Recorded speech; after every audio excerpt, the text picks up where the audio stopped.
할렐루야, 할렐루야. 여러분의 기도 덕분에 안식일을 잘 마치고 복귀를 했습니다. 여러분, 오늘 우리가 드리는 이 예배가 본당에서나 저쪽 잠옷실이나 또 1층 잠옷실이나 생중계든 아니면 방송이든 어떤 자리에서도 참 예배가 될 수 있기를 주의 이름으로 축원합니다. 신종 코로나로 여러분이 참 어려운 한 주간을 보냈죠. 그게 심적이든 실질적인 어려움이든 참 어려운 시간들을 보냈는데, 자, 이번 안식일 기간 중에 러시아 코스타에서요 신종 코로나의 위력을 제가 실감을 하게 됐어요. 생전 먼저 연락하는 일이 없는 제 아들이 말이에요, 문자로 아빠 마스크 꼭 쓰고 다니세요 뭐 그러는 거예요. 내심 너무 흐뭇했죠. 야, 코로나가 이 무심한 아들을 움직이게 만드는구나 라고 생각을 했습니다.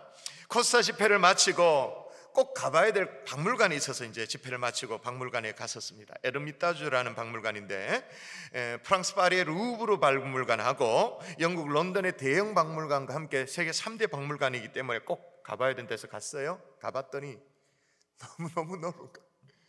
뭘 찾지를 못하겠는 거예요. 넓은 것도 넘습니다만은 전시실이 말이에요.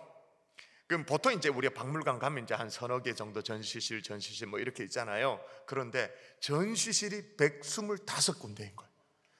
전시관이 125개. 이걸 뭐, 제가 렘브란트의 작품을 꼭 보고 싶어서 그걸 찾아가는데 어딘지 맵을 봐도 모르겠는 거예요. 그래서 보니까 각 전시실 125개 전시실마다 담당하는 뭐 직원인지 아닌지 자원봉사인지 모르겠습니다만 이름표를 해가지고는 안내 담당 아줌마처럼 보이는 그런 분들이 계시더라고요. 그래서 물어보면 되겠다 싶어서 제가 다가가서 이 맵을 가지고 내가 가려고 하는 여기 어딘지 이렇게 물어봤습니다.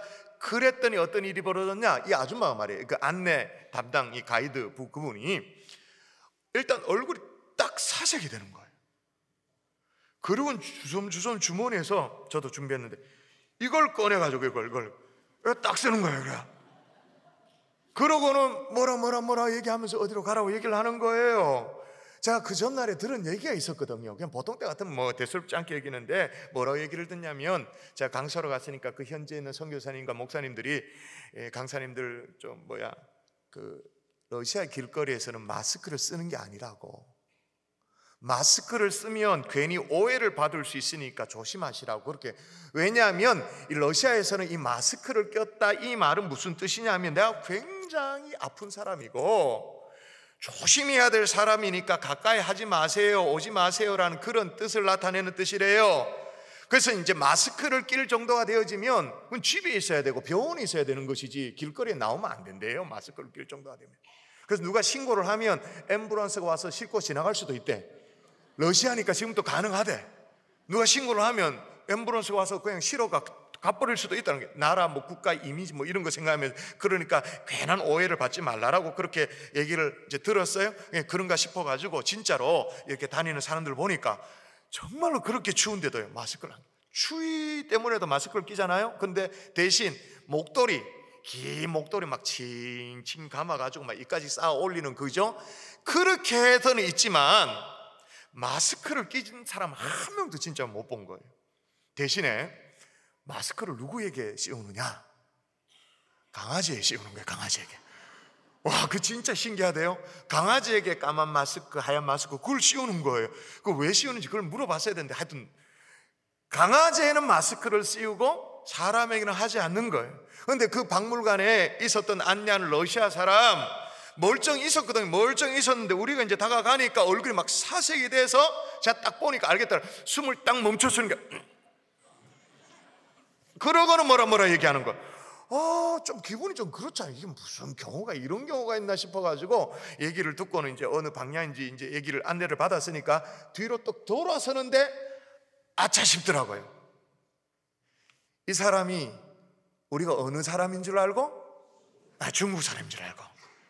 내가 메이드 인 차이나처럼 생겼는가 싶은 게, 그 박물관에 워낙 중국 관광객이 많이 있으니까 동양인처럼 그렇게 생겼으면 다 중국 사람인 줄 알고 경계를 하는 거예요.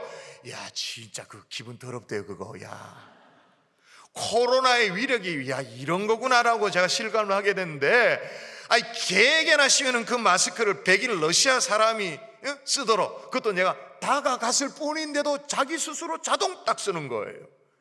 그런데 오늘 본문에 보니까 코로나 바이러스 취급 비슷하게 받은 사람이 또 하나 나와요. 저야 뭐 동양인처럼 생겼으니까 중국 사람 아니냐라고 의심과 경계로 마스크 쓰면서 경계하는 정도, 그 정도였습니다만은 오늘 본문에 나온 이 사람은요, 실제로 바이러스 취급 받았습니다. 그 때문에 재판까지 받게 되셨습니다. 한번 볼까요? 자, 오늘 5절 한번 읽어볼까요? 5절 같이 읽습니다. 시작. 우리가 보니 이 사람은 전염병 같은 자라 천하에 흩어진 유대인들을 다 소요하게 하는 자요, 나사렛 이단의 우두머리라. 이 사람 뭐와 같은 자라고 말하죠? 전염병 같은 자, 바이러스 같은 자다. 천하에 흩어진 유대인들을 다 소요하게 하는 자요, 나사렛 이단의 우두머리다. 여러분, 이 사람 누굽니까? 잘 모르나? 이 사람 누구예요? 사도 바울.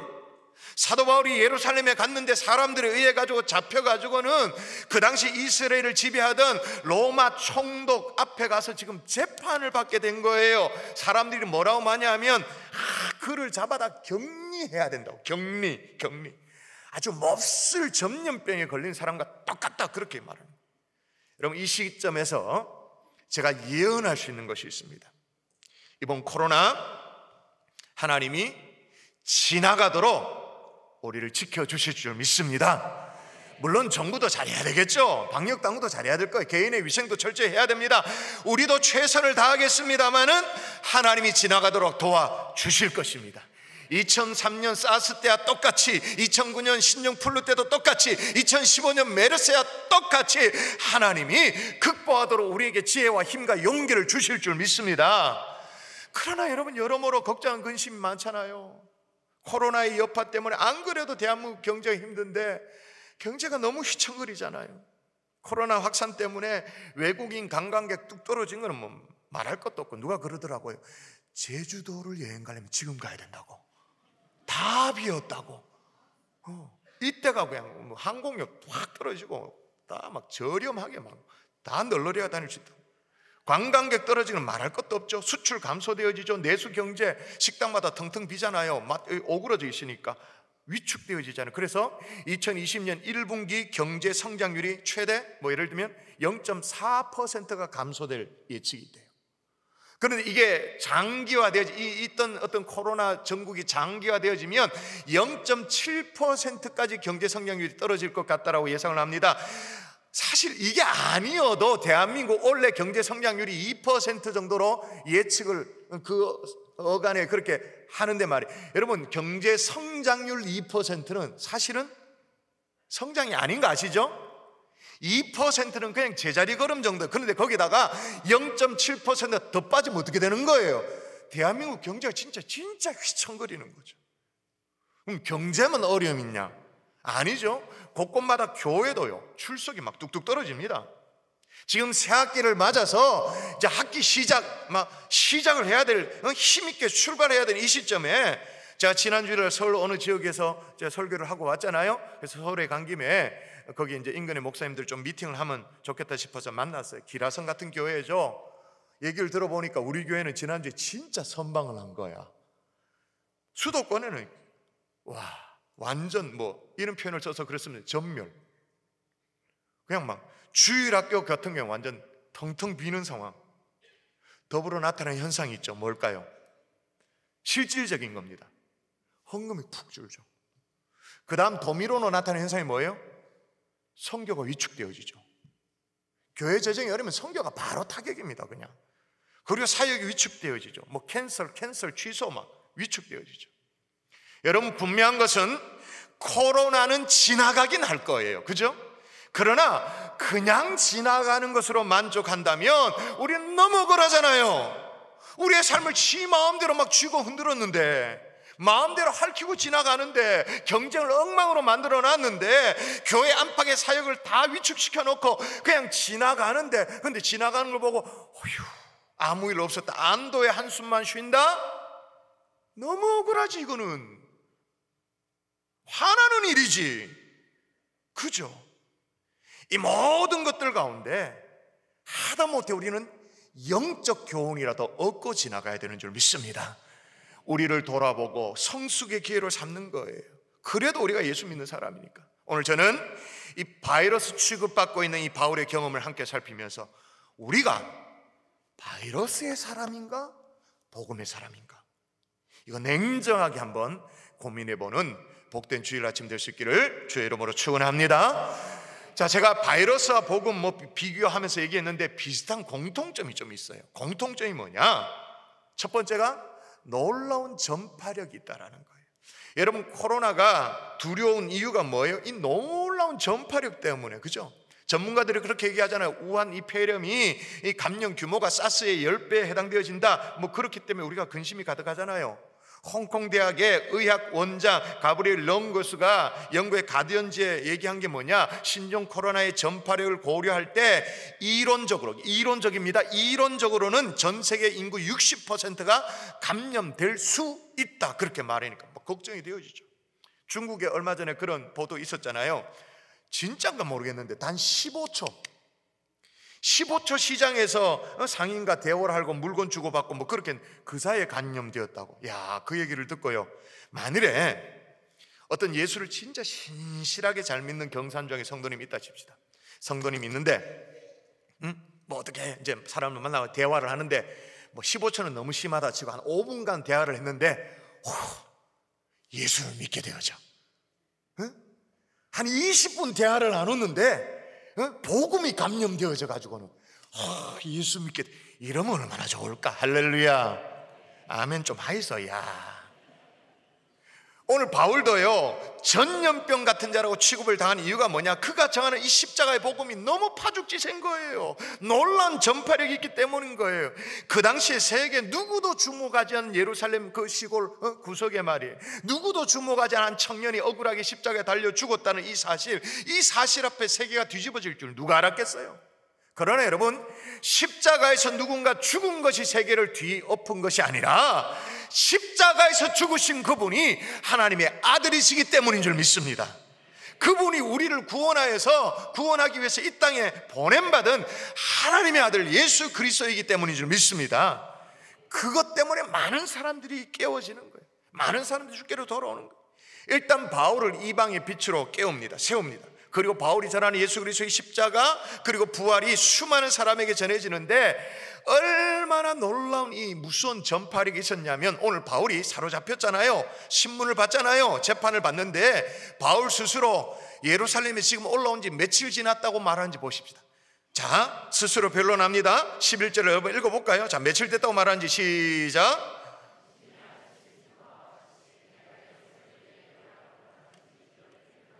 며칠 됐다고 말합니까? 지금 열이틀밖에 안 돼, 12일밖에 안 됐다. 그런데 이 소동이 일어나다라는 거예요.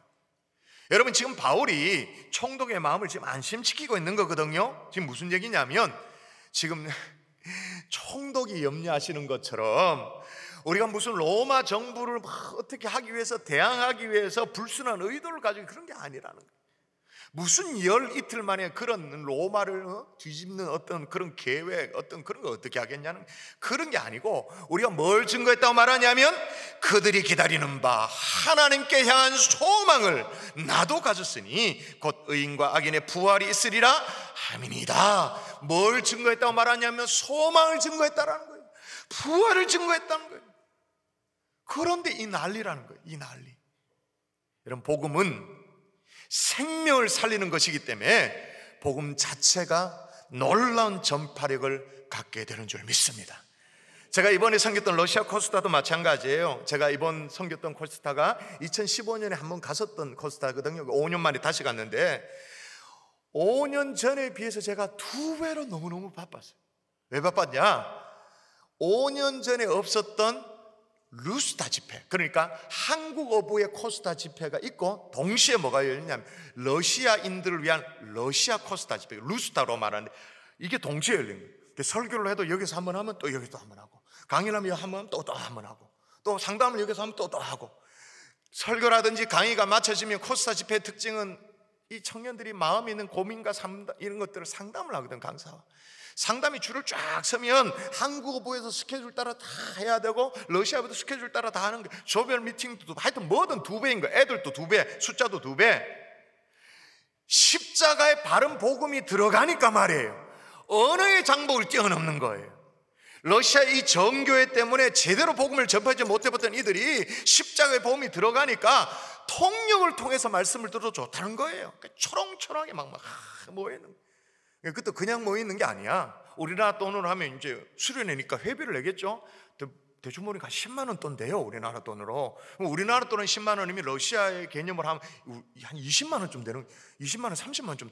그리고 돈을 내고 모여가지고 은혜 받겠다 있고요. 그냥 모인 게 아니야. 어디서 왔냐 보니까 우즈벡에 어요, 타슈켄트에 어요, 뭐 카잔에 있어, 뭐 이런 얘기를 하는 거예요. 비행기 타고 오고 기차 타고 열 몇 시간 오고. 이번에 제가 알게 됐는데 러시아의 땅덩어리가 대한민국의 77배예요. 저는 좀 넓은 나라 뭐 그러면 중국이나 뭐 미국이나 캐나다 이 정도, 그게 아니고 1등이 어디나 러시아, 대한민국 77배. 그러니까 모스크바에서 집회가 열렸는데 모이려고 러시아 각지에서 비행기 타고 열차 타고, 어떤 가족은요 온 가족 일주일 동안 휴가를 내가지고. 그런데 우리 같으면 우리는 다 아는 얘기를 하고 다 들은 얘기를 하고 식상한 그런 메시지에도 하나의 말씀이라도 놓치지 않으려고 막 모여가지고.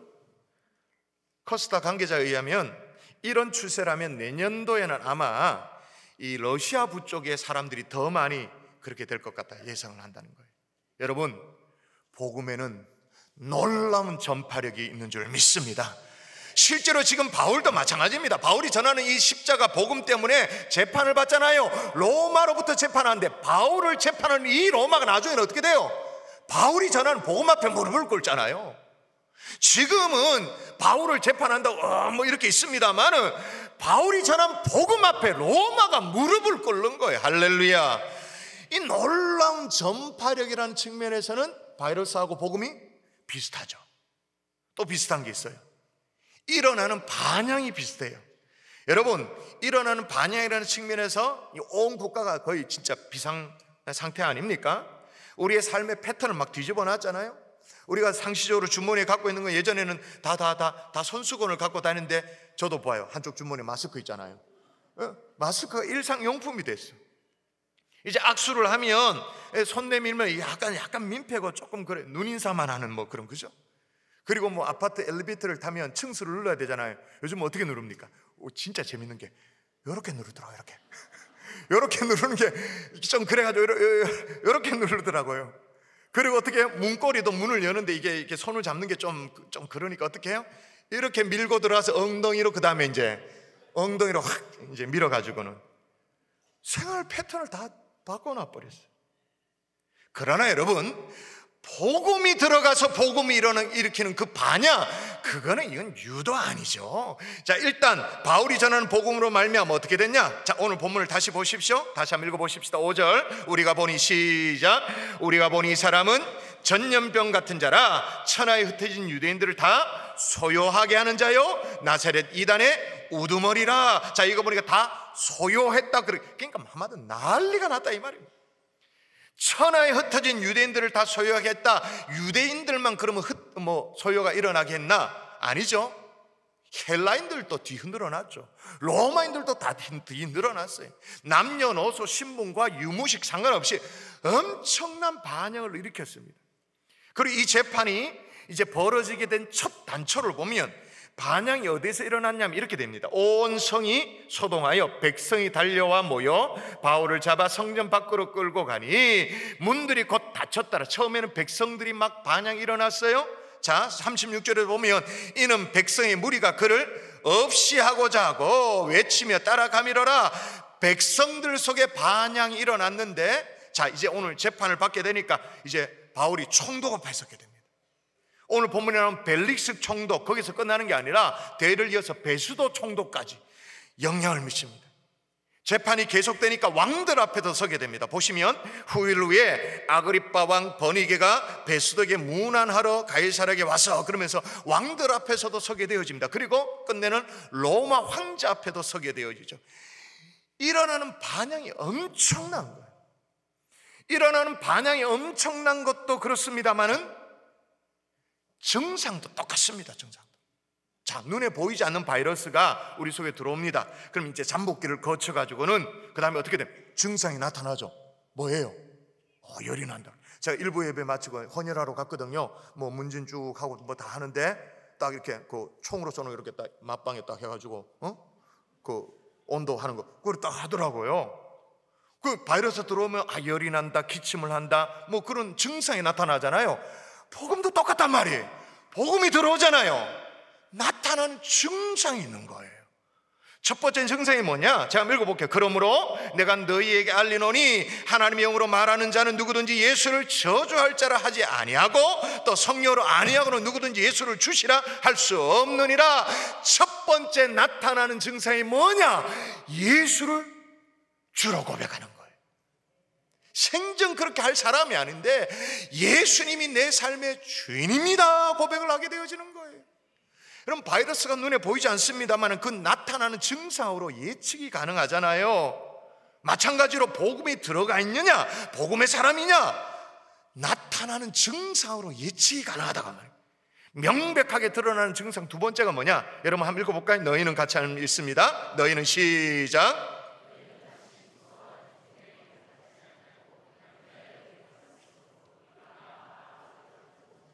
우리가 뭐라 부른다고? 우리가 아빠? 아버지. 두 번째 증상이 뭐냐? 하나님을 향해서 아버지라고 불러요. 아버지. 그래도 하나도 안 어색해. 세 번째 뭐냐? 너희 안에 행하시는 이는 하나님이시니 자기의 기쁘신 뜻을 위하여 너희에게 소원을 두고 행하게 하시나니. 그게 무슨 말이냐? 하나님의 뜻을 이루어드리고 싶어가지고, 하나님의 뜻을 이루어드리고 싶은 게 열망이 되어져서 우리의 소원이 되어져서 그렇게 되어진다. 이게 눈에 보이지 않지만 우리 속에 들어온 복음으로 말미암아 나타나는 증상인 거예요. 여러분 속에 바이러스의 증상이 있습니까? 복음의 증상이 있습니까? 예수님을 내 삶의 주인이라고 고백하십니까? 하나님을 향해서 아버지 그렇게 고백하십니까? 요즘처럼 어려운 때에도 정말 하나님의 뜻을 이루어드리고 싶은 것, 그것만큼 내 속에 막 소원이 되고 열망이 되어지는 그런 현상이 나타났습니까? 분명 그렇다면 여러분은 감염된 사람입니다. 바이러스에 감염된 사람이 아니고 복음에 감염된 사람인 거예요. 할렐루야. 증상이 있으니 감염된 거죠. 여러분, 이렇게 공통점도 있습니다만은 분명 또 차이점도 있습니다. 차이점 뭐냐? 놀라움인가 두려움인가 놀라움인가. 여러분, 바이러스는 사람들에게요 두려움을 안겨다 줘요. 뭐 이건 더 이상 길게 얘기할 것도 없죠. 다 우리가 느끼는 바잖아요. 우리가 얼마나 긴장하며 요즘 살고 있습니까? 버스를 타도 지하철을 타도 누가 뭐 콜록콜록 장기침만 해도 주변 사람들 어떻게 돼요? 와, 그냥 공동화 현상이 일어나. 얼마 전에 손흥민이 인터뷰하다가 말이에요, 축구 선수 손흥민 아시잖아요. 인터뷰하다가 이렇게 기침했는데 외신이 뭐를 화제 삼았다고요? 손흥민이 코로나 아니냐 뭐 그러면서 그게 화제가 될 정도로. 바이러스는 두려움을 몰고 오는 거예요. 그럼 복음은 어떠하냐? 오늘 본문에 나옵니다. 한번 보십시다. 자, 복음은 어떠한가? 바울이 같이 한번 읽어보십시다. 시작.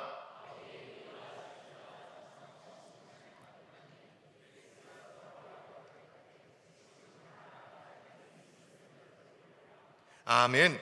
벨릭스가 두려워하여라고 분명히 두려워했다 그렇게 나옵니다. 근데 여기 나오는 이 두려움이 코로나와 같은 그런 두려움인가? 그래가지고 그 다음에 지금은 가라, 지금은 가라, 내가 틈이 있으면 너를 부르리라 라고 지금 그래가지고 격리 조치를 하고 있는 것인가? 2주간 자가 격리 뭐 이런 건가? 아니죠. 이건 뭐예요? 글자는 두려움이라고 적혀져 있습니다만 이건 뭐예요? 놀라움인 거예요. 한 번도 들어보지 못한 복음의 소식에 대한 이 놀라움. 제가 러시아에 가서 그 청년들 초롱초롱 눈빛에 느낄 수 있는 그 어떤 경이 그런 거예요. 그래서 지금은 가라라고 이제 그렇게 격리맞느냐 그게 아니고 그 다음에 보면 이런 대목도 나옵니다. 동시에 또 바울에게서 돈을 받을까 바라는 거로 더 자주 불러 같이 얘기하였더라. 물론 뇌물을 받으려는 그런 계획으로 불렀다고 하지만 하여튼 자주 불러서 얘기를 하도록 했다. 이건 두려움이 아니고 놀라움인 거예요. 여러분, 복음이 전해지는 곳마다 거기에 반응하는 사람들 속에 나타나는 현상이 뭐예요? 고백이 뭐예요? 언제나 뭐예요? Amazing grace. Amazing. 놀랍다라는 거예요. 경이롭다라는 거예요. 놀라운 은혜다라는 그런 고백인 거잖아요. 말씀의 결론 맺게요. 여러분, 이번 코로나 이렇게든 저렇게든 지나갈 것입니다. 그러나 지나가는 것으로 만족하고 그렇게 있으면 우리는 너무 억울해요. 나는 바이러스의 사람인가 복음의 사람인가 이 점검해야 되죠. 복음의 놀라운 이 전파력, 놀라운 이 반야, 이거 일으켜내는 하나님의 종들 될 수 있기를 주의 이름으로 축원합니다. 하다못해 바이러스에 감염되어도 발열이 나고 기침이 나고 증상이 나타나는데 우리 속에 복음이 들어와 있는지 점검해야 되지 않겠어요? 복음에 감염된 사람 맞는지 점검해야 되잖아요. 그래서 여러분, 막연한 두려움이 아니라 복음에 영향력을 미치며 살기를 원하는데 이렇게 적용하십시다. 첫 번째 적용은 뭐냐? 따라하십시다. 지나치게 염려하지 말자. 지나치게 염려하지 마십시다. 누가요, 염려하지 않을 이유에 대해서 글을 올렸는데요, 참 이게 일리 있게 느껴지는 거예요. 염려하지 않을 이유가 두 가지가 있대요. 자, 보세요. 염려하려면 두 가지만 염려하라. 두 가지 염려하라 그러니까 조금 설득이 됩니다. 전혀 염려하지 말라 그러면 염려가 되는데 왜 염려하지 말라 그러나 그렇게 되는데, 하여튼 염려하려면 두 가지만 염려하래. 지금 아픈가 안 아픈가? 안 아프면 염려하지 마라. 자, 아프면 또 두 가지만 염려하래요.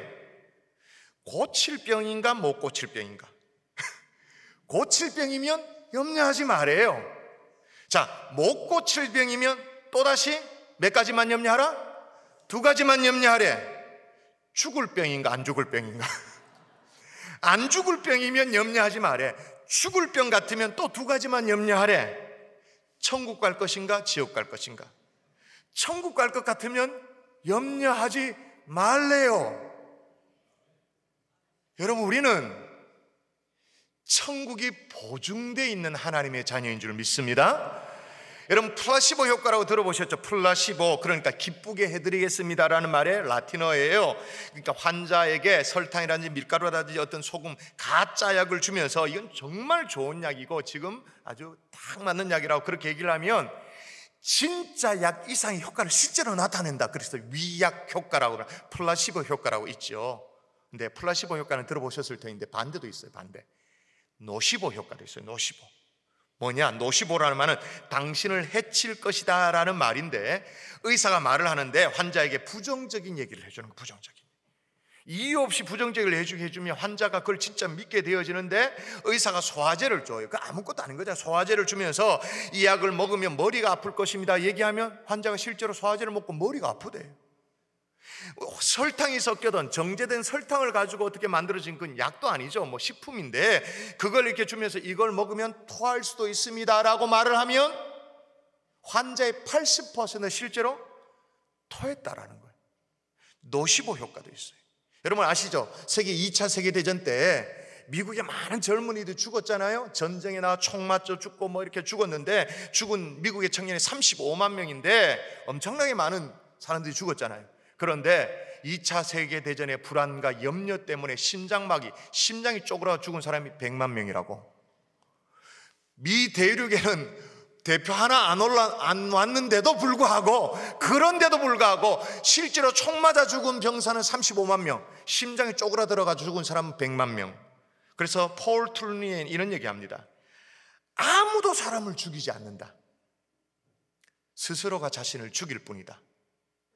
여러분, 제가 이번 러시아 코스타를 다녀오면서 진짜 이걸 확인하게 됐는데요, 5년 전에도 그렇고 이번에도 그렇고 모스크바 집회를 마치고 상트페테르부르크라는 도시를 다녀오게 됐어요. 모스크바에 벌써 한 9시간 정도 거리인데, 제가 5년 전에 가면서 얼마나 긴장하며 쫄면서 갔는지 예전에 말씀도 드렸고, 겁나지만 겁내지 않는다, 제 책에도 그걸 기록해서 어느 정도 아실 거예요.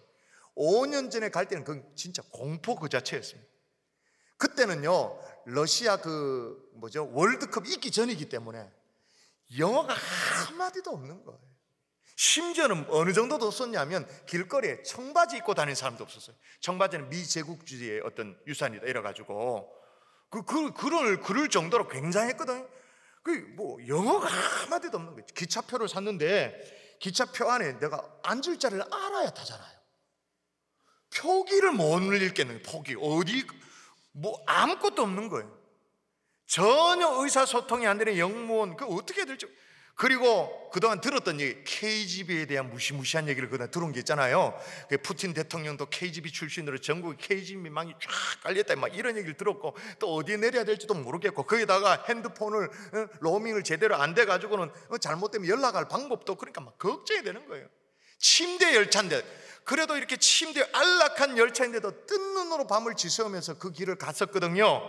근데 이번에는 5년이 지났습니다. 뭐 기차의 환경은 좀 차이가 있습니다만 똑같은 밤기차예요. 침대차였습니다. 9시간 타는 열차였어요. 그리고 밤 11시에 기차를 타면 아침 8시에 도착하는, 똑같았어요. 근데 5년 전에는 그렇게 쫄았는데 이번에는요, 얼마나 제가 인조해하면서 얼마나 여유 있게. 왜 그랬을까요? 차이가 뭘까요? 경험해 봤으니까 뭐 그런 것도 있겠죠. 근데 가장 중요한 건 뭐냐, 이번에는요 동행이 있었거든요. 같이 가는 사람이 있었던 거예요. 이번에 저도 강사로 초청을 받았습니다만 제 아내도 코스타에 강사로 초청을 받아서 같이 가서 섬기거든요. 제 아내와 딱 같이 가니까 여유만만인 거예요. 남성들이요, 회개할 수 있길 바랍니다. 뭘 회개해야 될지는 모르겠습니다만은 제가 무슨 말씀을 드리고 있냐면, 여러분의 인생에 동행이 있냐 그 말인 거예요. 같이 그 길을 걸어가는 동행이 있냐 그 말인 거예요. 사람은 우리와 동행을 못한다 준다 할지라도 여러분, 하나님이 우리와 함께 동행해 주시는 줄 믿습니다. 같이 한번 읽어볼까요? 하나님이 어떻게 함께 하시는가 같이 한번 읽어볼까요? 같이 시작. 두려워하지 말라, 내가 너와 함께함이라. 놀라지 말라, 나는 내 하나님이 됨이라. 내가 너를 굳세게 하리라. 참으로 너를 도와주리라. 참으로 나의 의로운 오른손으로 너를 붙들리라. 할렐루야. 두 번째 적용입니다. 따라하십시다. 복음 전파자가 되자. 당연히 우리는 바이러스의 전파자는 안 될 거예요. 뭐 될 사람이 없죠. 그런 마음 없습니다. 그러나 두려움과 염려를 전파하는 것이 아니라 복음의 전파자가 되면 참 좋겠다라는 거예요. 여러분, 우리의 정체성이 뭡니까 도대체? 우리의 정체성이 바이러스 숙주입니까? 우리의 정체성이 바이러스 슈퍼 전파자입니까? 아니잖아요. 우리의 정체성이 뭐예요? 그리스도인, 그리스도께 속한 사람, 복음을 전하고 복음이 속한 사람. 그러므로 복음을 전파할 수 있기를 주의 이름으로 축원합니다. 유소 좀 고마 퍼다 날르고. 여러분, 코로나를 전파해봐야 그건 고통입니다. 죽음입니다. 코로나에 대한 뉴스를 여 사람에게 전해봐야 그거는 염려고 두려움입니다. 그런데 복음을 전하면 사람을 살립니다. 복음을 전하면 소망을 줘요. 자녀를 살려요. 다음 세대 소망을 갖게 만드는 거예요. 여러분, 이번 코로나 그냥 지나가는 걸로 만족하지 않고, 나는 바이러스의 사람인가, 나는 복음의 사람인가, 내가 도대체 어떤 뉴스를 퍼다 나르는 사람인가, 세상의 뉴스가 아니라 복음을 나르는 사람, 그래서 사람을 살려내는 복음 전파자 될 수 있기를 주 예수 이름으로 축원합니다.